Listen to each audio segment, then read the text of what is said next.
Hari ini temanya adalah selubung yang disingkapkan. Dalam Lukas 24 ayat 16 berkata, tetapi ada sesuatu yang menghalangi mata mereka, sehingga mereka tidak dapat mengenal Dia, tidak dapat mengenal Yesus. Nah, saudara-saudara yang terkasih di dalam Tuhan Yesus, saat itu murid-murid Yesus berjalan dan berpapasan bersama dengan Yesus, berjumpa. Tetapi murid Yesus tidak mengenal Yesus, bahwa Yesus sudah bangkit. Ya, di situ dikatakan dalam ayat 16, ada sesuatu yang menghalangi mata mereka. Ada sesuatu ini adalah selubung yang menutupi mata mereka, yang menutupi murid Yesus. Nah, kata mata dalam bahasa Yunaninya, saudara, adalah ophthalmos. Dapat menunjuk penglihatan dan juga mempunyai pengertian berpikir. Ya, nah, jadi ada 3 penghalang kepada mata murid Yesus yang menghalangi mata mereka sehingga mereka tidak mengenal Yesus. Nah, ayat 25 dari Lukas 24 katakan, lalu ia berkata kepada mereka, hai kamu orang bodoh, betapa lambannya hatimu, sehingga kamu tidak dapat percaya segala sesuatu yang telah dikatakan para nabi. Nah, dalam ayat 25, ada 3 penghalang. Yang pertama adalah kebodohan, yang kedua adalah lamban, yaitu ragu, bimbang, dan yang ketiga tidak percaya.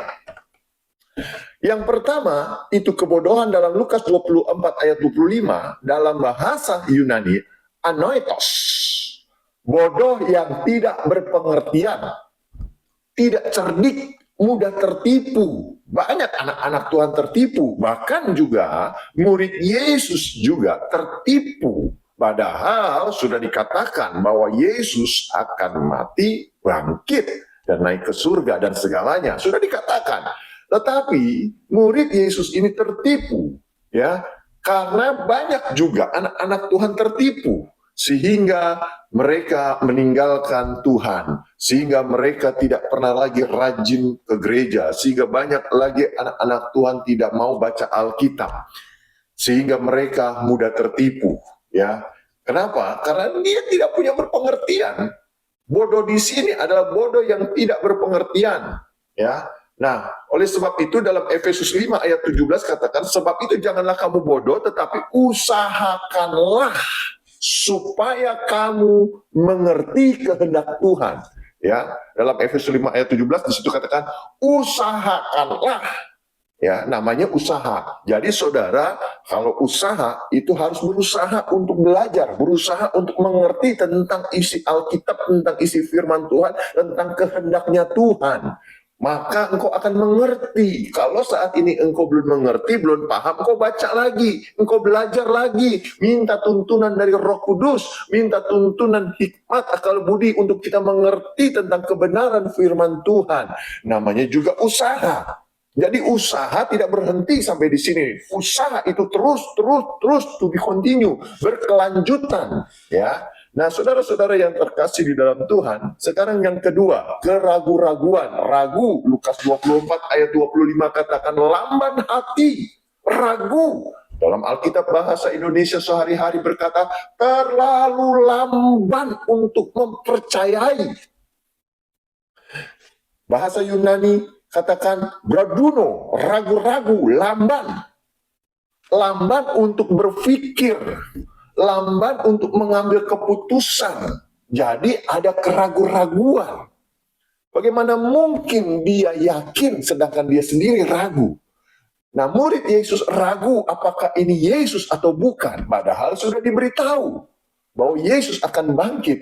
Nah, seringkali anak-anak Tuhan selalu ragu akan mujizat, ragu akan kebenaran firman Tuhan.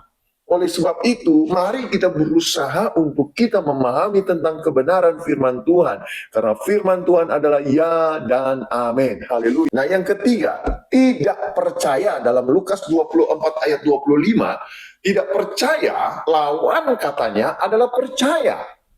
Ya, sekali lagi saya katakan, tidak percaya lawan katanya adalah percaya. Nah, dalam bahasa Yunani kata percaya pistio, iman yang kuat. Ya, itu kata percaya, iman yang kuat, tahan, tidak mudah goyah, ya, selalu kuat dan kokoh. Contoh iman yang kuat, seorang perwira datang kepada Yesus dalam Matius 8 ayat 5 sampai 13. Nah, Matius 8 ayat 8 katakan, katakan saja sepatah kata, maka hambaku itu akan sembuh. Wow, luar biasa. Ya, seorang perwira ini datang kepada Yesus hanya meminta, katakan saja sepatah kata. Dia punya yakin, dia punya iman bahwa hambaku itu akan sembuh. Nah, ini saudara, ini memiliki unsur iman yang kuat. Dalam Matius 8 ayat 10 katakan, sesungguhnya iman sebesar ini tidak pernah aku jumpai pada seorang pun di antara orang Israel. Ya, jadi baru ditemukan iman sebesar ini, saudara. Ya. Nah, pada akhirnya dalam Matius 8 ayat 13 katakan, jadilah kepadamu seperti yang engkau percaya, maka terjadi apa yang dikatakannya. Jadi iman yang kuat ini seperti iman seorang perwira. Haleluya.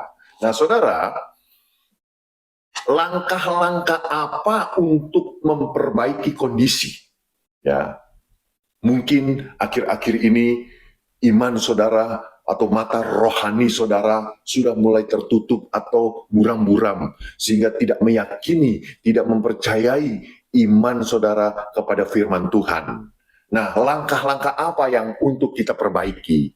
Nah, mari kita perhatikan. Dalam Lukas 24 ayat 28 sampai 29, mereka mengundang Yesus untuk tinggal di rumahnya. Dan Yesus menerima undangan dari murid-muridnya. Jadi langkah-langkah memperbaiki kondisi adalah mengundang. Nah, jadi kita, saya dan saudara harus mengundang Yesus untuk tinggal. Artinya tinggal di sini membuka hati untuk Yesus masuk ke hati kita. Bagaimana caranya? Caranya yang pertama adalah merendahkan diri. Dalam 1 Yohanes 1 ayat 9, mau mengakui segala kekurangan-kekurangan, artinya mau mengakui segala dosa kita. Mari kita merendahkan diri, kita minta ampun, Tuhan ampuni saya salah, Tuhan tolong saya, ajar saya untuk belajar rendah hati, ajar saya untuk tidak sombong, ajar saya untuk mengandalkan Tuhan, dan ampuni segala dosa dan kesalahan saya. Jadi caranya merendahkan diri. Yang kedua, memperbaiki komunikasi. Dalam Yohanes 15 ayat 7, membuka hati untuk Tuhan masuk agar kita dapat berkomunikasi. Mari kita perbaiki komunikasi kita dengan Tuhan. Dengan sering kita melakukan persekutuan dengan Tuhan, dengan sering kita melakukan ibadah-ibadah pagi dan malam bersekutu dengan Tuhan. Haleluya.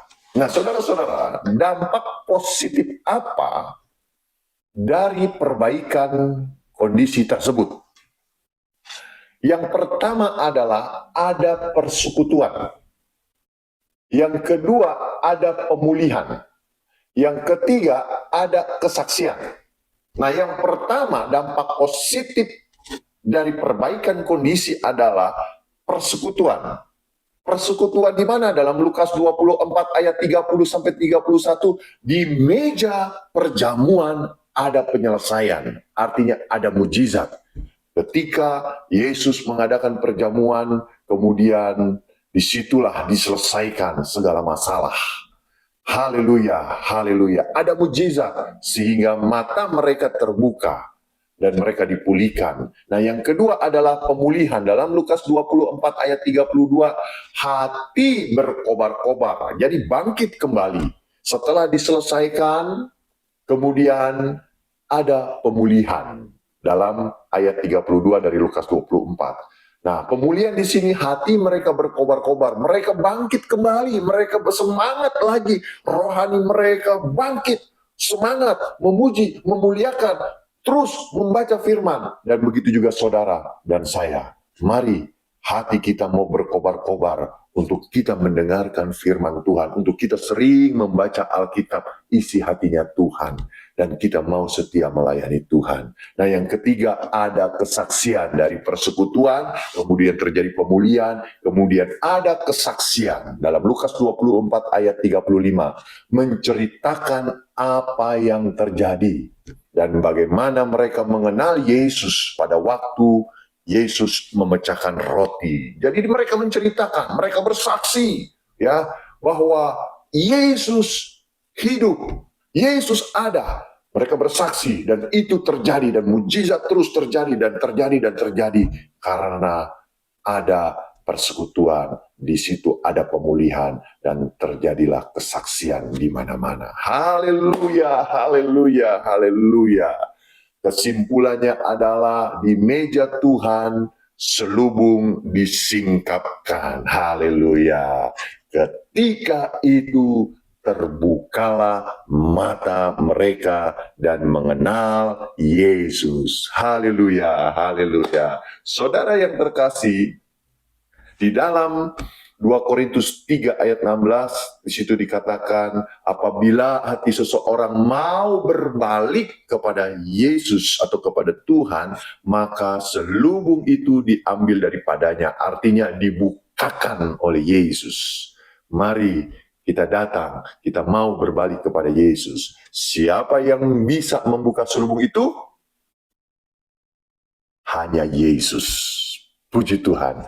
Tuhan Yesus memberkati saudara, undanglah Yesus, buka hatimu, dan kita merendahkan diri, kita mau mengaku dosa dan kesalahan kita, maka terjadilah perbaikan komunikasi kita dengan Tuhan.